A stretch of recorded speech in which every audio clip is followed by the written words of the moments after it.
Hello friends, मैं आपको इस वीडियो में आज ये बताने वाला हूँ कि एनसीईआरटी का क्विक रिवीजन हम लोग कैसे करते हैं। तो सबसे पहले आपको ये जानना होगा कि एनसीईआरटी का क्विक रिवीजन के लिए आपको ये पता होना चाहिए कि आपको बुक्स में क्या पढ़ने हैं और क्या छोड़ने हैं।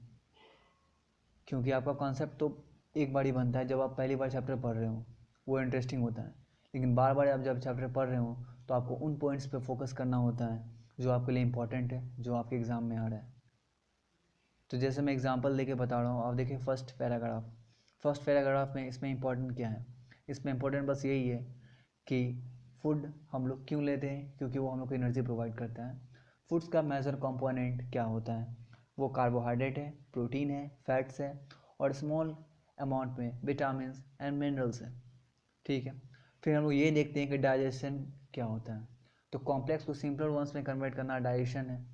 और इसे डाइजेशन को कैरिड आउट करने के लिए हमारे शरीर में डाइजेस्टिव सिस्टम होता है, जो कि कंसिस्ट है एलिमेंट्री कैनाल का और उससे एसोसिएटेड ग्लैंड्स का। एलिमेंट्री कैनाल जो है स्टार्ट होता है हमारे माउथ से, देन वो गुजरता है हमारे बकोफेरेंजियल कैविटी में, देन फेरिंग्स में, उसके बाद फिर स्टोमक में, उसके बाद फिर small intestine, large intestine, then anus, ये ऐसे ख़त्म हो जाता है। तो स्टार्ट हम लोग कहाँ पे कहते हैं, एलिमेंट्री कैनाल से। एलिमेंट्री कैनाल माउथ से स्टार्ट होता है, देन हम लोग बकोफेरेंजियल कैविटी में आएंगे। तो बकोफेरेंजियल कैविटी में हम लोग देखेंगे कि वो जो हम लोग का ये टूथ है, ये थियोकॉर्डोंट है। थियोकॉर्डोंट हम लोग क्यों बोल रहे हैं इसे, क्योंकि ये एम्बेडेड होता है जॉ सॉकेट में। देन ये जो है डायफॉर्डेंट है। तो डायफॉर्डेंट इसे किसी को क्यों बोलते हैं, क्योंकि जब बच्चा जन्म लेता है तो पहले टेम्पोररी टीथ आता है, डेसिडुअस टीथ आता है, जो कि रिप्लेस्ड होता है परमानेंट टीथ के द्वारा एडल्ट में। ये टीथ दो बार आया, एक बार पहले गया फिर आया, इसीलिए हम लोग इसको डायफॉर्डेंट। देखिए मैं इतना सिंपली नहीं बोलने वाला हूँ, आप लोग रिपीटर से तो आप समझ रहे होंगे। एंड परमानेंट टीथ जो होता है वो 32 टीथ होती है, ये सब नॉर्मल बात है। डेंटल फॉर्मूला आपको पता है 2 1 2 3/2 1 2 3 होता है। देन आप देखते होंगे कि ये हेटरोडोंट होता है। हेटरोडोंट इसलिए क्योंकि ये इंसीजर, कैनाइन, प्रीमोलर, मोलर सबको कंसिस्ट किया होता है, इसलिए। देन हम लोग देखेंगे टंग। टंग क्या है, मस्कुलर ऑर्गेनिक। ये कनेक्टेड, ये किससे जुड़ा होता है, फ्रेनुलम से जुड़ा होता है। इसके ऊपर टेस्ट बर्ड्स होते हैं ताकि हम लोग टेस्ट को परसीव कर सकें। देन बकोफेरेंजियल कैविटीज हम लोग आगे बढ़ जाते हैं और हम लोग पहुँचते हैं फेरिंग्स में। फेरिंग्स फेरिंग्स जो है वो कॉमन पैसेज है फूड और एयर के लिए। ओके। तो फिर जिसके थ्रू फूड पास होता है उसे हम लोग गलेट कहते हैं, और जिसके थ्रू विंड पास होता है उसको ग्लॉटिस कहते हैं। एंड उस ग्लॉटिस को जो कवर करता है उसे हम लोग ईपी ग्लॉटिस कहते हैं। देन फेरिंग्स तो आपने देख लिया। फिर फेरिंग्स का जो ओपनिंग है वो अब ओपन होगा स्टोमक में। स्टोमक का 3 पार्ट होता है, जिसे हम लोग कहते हैं कार्डियक, फंडिक एंड पाइलोरिक।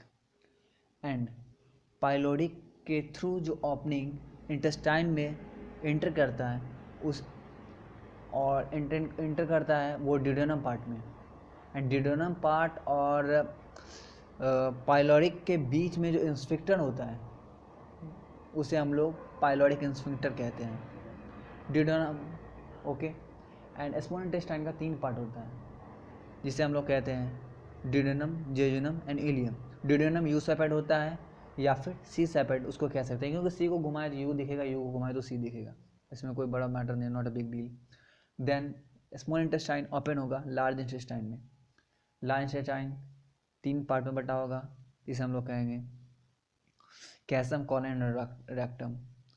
कैसम जो होगा वो वर्मीफॉर्म अपेंडिक्स यहीं से ऑरिजिनेट होता है, एंड माइक्रो ऑर्गेनिज्म भी यहीं पे प्रेजेंट होते हैं। कॉलन 3 पार्ट में हम लोग डिवाइड करते हैं, ascending, transverse and descending. Then हम लोग फिर तो आपको पता ही है वो, then finally through anus and alimentary canal यहीं पे फिनिश। अब हम लोग इससे एसोसिएटेड जो ग्लैंड है उसे देखेंगे। तो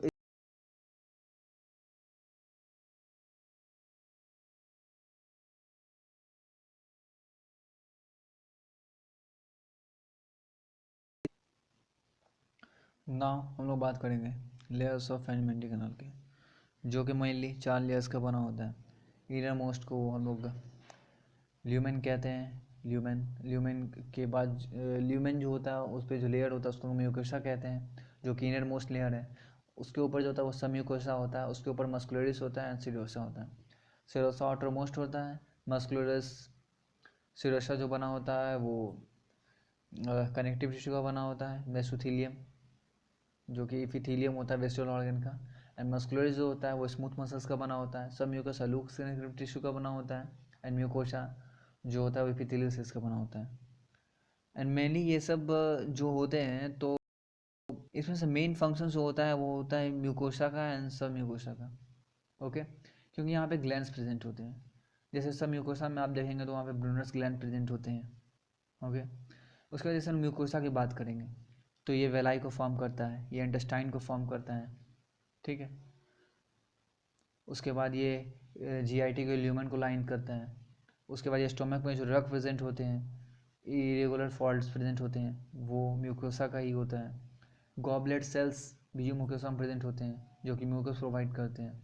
और इससे रिलेटेड जो ग्लैंड होते हैं जैसे गैस्ट्रिक ग्लैंड हो गए, क्रिप्स और लेबरकम हो गए, ये वगैरह वगैरह सारा जो होता है ये म्यूकोसा में प्रेजेंट होता है। सो ये बहुत इंपॉर्टेंट है। देन ये एलिमेंट्री प्लान हमारा कंप्लीट होता है एंड हम लोग जो आगे की तरफ बढ़ते हैं वो है डाइजेस्टिव ग्लैंड्स। तो डाइजेस्टिव ग्लैंड्स का शुरुआत हम लोग वहीं से करेंगे जहाँ पे हमने एलिमेंट्री कैनाल का किया था, वो हमारा बकोफेंजियल कैविटी, वहाँ पे प्रेजेंस होते हैं Slavic glands. Slavic glands 3 pair में प्रेजेंस होते हैं।